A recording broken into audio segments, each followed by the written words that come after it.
শিশু সুরক্ষা কমিশনের উদ্যোগে বাল্যবিবাহ ও শিশুদের পুষ্টি বিষয়ক একদিনের কর্মশালা অনুষ্ঠিত হয় সোমবার।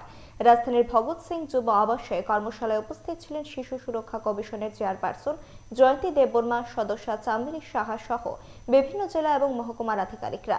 এদিনের কর্মশালায় বাল্যবিবাহ প্রতিরোধ, শিশুদের পুষ্টি সহ বিভিন্ন বিষয় নিয়ে আলোচনা হয়। ভগৎ সিং কনফারেন্স হলে আজকে অপুষ্টিজনিত বিষয়ের একটি কর্মশালা অনুষ্ঠিত হচ্ছে।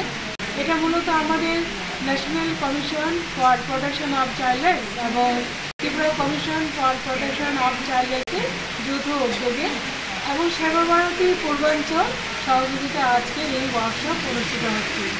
আজকের ওয়ার্কশপের মূলত বিষয় অপুষ্টি, কারণ আমরা জানি আমাদের দেশে অপুষ্টিজনিত অনেক শিশুরা আক্রান্ত এবং গর্ভবতী মারাও কিন্তু অপুষ্টিজনিত রোগে আক্রান্ত হয়। আমরা দেখেছি আমাদের শিশুরাই আমাদের আগামী দিনের ভবিষ্যৎ।